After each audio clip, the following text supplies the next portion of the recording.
जिनको अति नींद आती है, 12-12 घंटे सोते हैं फिर भी नींद पूरी नहीं होती है, वह लोग कभी उन्नति नहीं कर सकते। क्यों? क्योंकि जिंदगी में सोच लो, 100 साल की जिंदगी है तो 50 साल तो रात निकल गई और 25 साल बचपन की निकल गई और 15 साल बुढ़ापे की निकल गए, तो 10 साल ही बचे और 10 साल तुम्हारे सोने में निकल गए, खूब सो अंधाधुंध कुंभकर्ण की तरह। तो तुम उन्नति कब करोगे? लोग कहते हैं 100 साल, 100 साल में 50 साल की तो रात होती है, 50 साल तो दिन होता है और उन 50 साल के दिन में 25 साल तो निकल गए बचपन में, पढ़ने लिखने में, घूमने घामने में, खेलने कूदने में, तो बचे कितने? 25 साल। 25 में 15 साल निकल गए बुढ़ापे में, तो बचे कितने? 10 साल। और 10 साल तुम्हारे बहू निकल गए सोने में, तो तुम करोगे क्या? इसलिए 8 घंटे से ज़्यादा कभी सोना नहीं चाहिए और 7 घंटे से कम नहीं सोना चाहिए। 7 घंटे से जो कम सोएगा, धीरे धीरे धीरे धीरे उसका बीपी भी हाई होगा और अनेक बीमारी पैदा होगी और चेहरा बदसूरत हो जाएगा। 7 घंटे सो लो, और ज़्यादा सोना चाहते तो 8 हो गए, अब 8 के ऊपर सोचते हो फिर ठाठ बाट चाहते हो तो ठाठ बाट नहीं होगा। 8 के बाद लठ चलेगा, घर में होगी लड़ाई। इससे ज़्यादा सो मत। कभी 6 घंटे को सोने को मिल जाए तो एडजस्ट कर लो। कभी कभी ऐसा विवाह शादी है, थोड़ा कम सोने को मिलेगा, एडजस्ट कर लेगा शरीर आपका। शरीर भी एडजस्ट करता है। कभी कम खाओ तो भी ये जिंदा रहता है, कभी ज़्यादा खाओ तो भी थोड़ा पचा लेता है। अब रोज ही तुम अंधाधुंध मचा रखे हो तो शरीर फिर पाचन नहीं करेगा। इसलिए अति निद्रा, जिनको अति नींद आती है, जहाँ बैठते वहीं सो जाते, जहाँ जाते वहीं सो जाते। कितने लोग नेता संसद भवन में सोते, लोकसभा में सोते, विधानसभा में सोते, मंत्रालय में सोते, सचिवालय में सोते। वो पता नहीं घर में क्या करते हैं। घर में इतना अच्छा बेडरूम है, गद्दा है, रजाई है, मच्छरदानी है, मच्छर वहाँ पर नहीं मार सकता, ऐसा घर है, घुस ही नहीं सकता। और उसमें वो सोते, फिर भी सोते नहीं, जागते रहते। कितने मास्टर लोग स्कूल में सोते, गजब कर डाला। कितने वकील कोर्ट में गए थे वकालत करने, वहाँ कुर्सी पर सोवत। कितने अफसर वे सब ऑफिस में सोवत।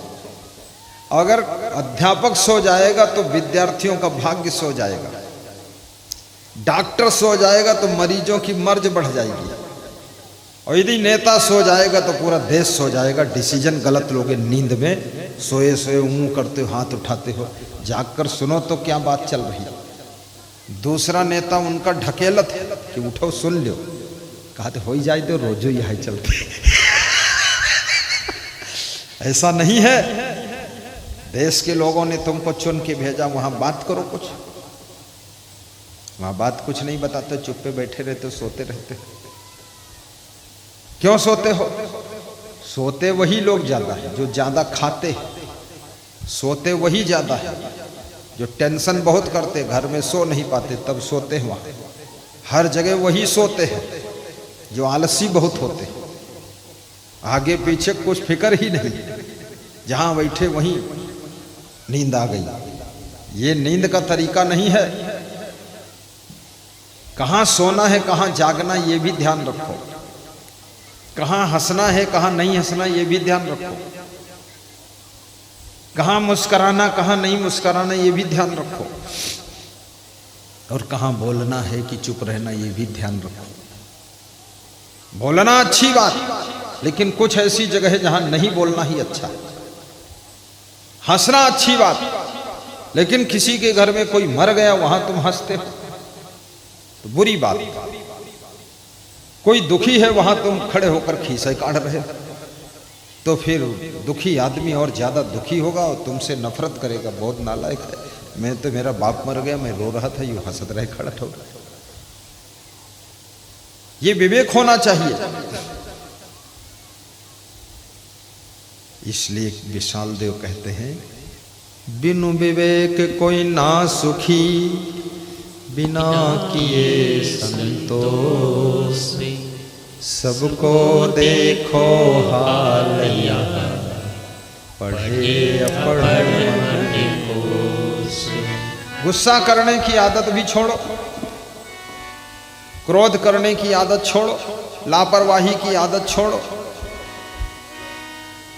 दूसरा कारण उन्नति न होने का, कुंभकर्ण 6 महीने सोता था, तो हुआ क्या? सोने की लंका राख हो गई, और क्या हुआ? बर्बाद तो होगा कि जब 6 महीने सोओगे तो पत्नी को संभारी, तुम्हारे बहन नहीं संभाल पाओ। सुपर्णखा वहां से लंका से समुद्र पार करके भगवान राम के साथ उत्पात करी से, जब रात दिन सोई हो, घर भर दारू पी हो, तो तुम्हारी बहन भागी कहो अंत। ती के बाद बहन के बद के लड़ाई बद के तुम मार काट करी हो, तो मूर्ख नहीं तुम हो कौन? दिन रात कहे सो तो अपनी बहन देखो कहाँ घूमत।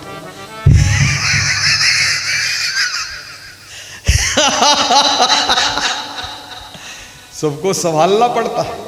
मैं तो रामायण पढ़ता हूं तो ये भी देखता हूं, ये बहन इतना आजाद कैसे हुई जो लंका से इंडिया पहुंच गई। उस समय रावण सो कहाँ रहा था, कुंभकर्ण क्या कर रहा था, मेघनाथ क्या कर रहा था। बड़े तुर्रम खा बनते हो, अपनी बहन कंट्रोल क्यों नहीं करते? तो बहन यहाँ आकर के हमारे भगवान राम के साथ उत्पात करती है, तो नाक कान काट दिया तो उसमें लड़ने के लिए तैयार होते हो। विवेक नहीं तुम्हारे पास, तो कहते हो मैं चारों वेदों का ज्ञाता हूँ। रहने दो तुम वेद पढ़ने को, मैं बता दूँ वो कर दो तो भी कंट्रोल हो जाए मामला।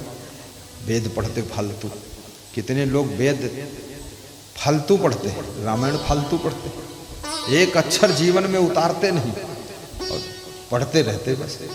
जहाँ बात करोगे चौपाई तुरंत बोल देंगे, जो बात करोगे चौपाई में बात करेंगे, और चौपट खूब। अरे चौपाई से कम अपने आप को चौपट होने से तो बताओ। श्लोक पढ़ो तो लोक परलोक सुधारो, क्या फायदा श्लोक पढ़ने से तुम्हारे?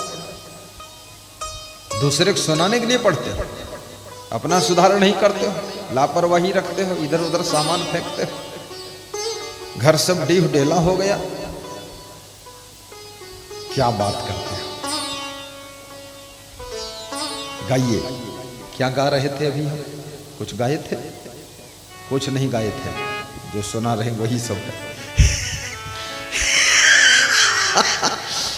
खड़दोषा पुरुषिणे हातव्याम भूत मिच्छिता अति निद्रा तंद्रा।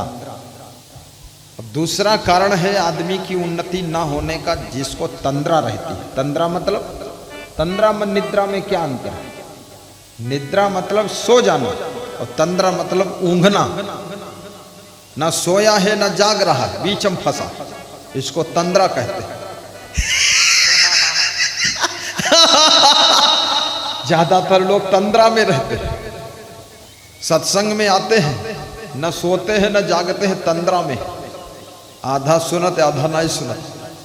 जब प्रसाद बटा तो कहीं मिठास बहुत आई, प्रवचन सुनो, अरे कहीं बाबा इतने अच्छा प्रवचन सुने कि हम तो थोड़ा सा ऊँघ गए, रहना ऊँघ गए। तंद्रा, तंद्रा में ऊँघते समय जो गाड़ी चलाता है, ऊँघते समय जो बिजनेस में बैठता है, ऊँघते समय जो ऑफिस का काम करता है, उसका सब फेल हो जाता है, गाड़ी का एक्सीडेंट हो जाएगा। तंद्रा उन्हीं को आती है जो लोग जरूरत से ज्यादा खाते हैं, हर समय ऊँघते रहते हैं। कम खाओ थोड़ा, इतना ज्यादा क्यों खाते? तंद्रा में मत रहो।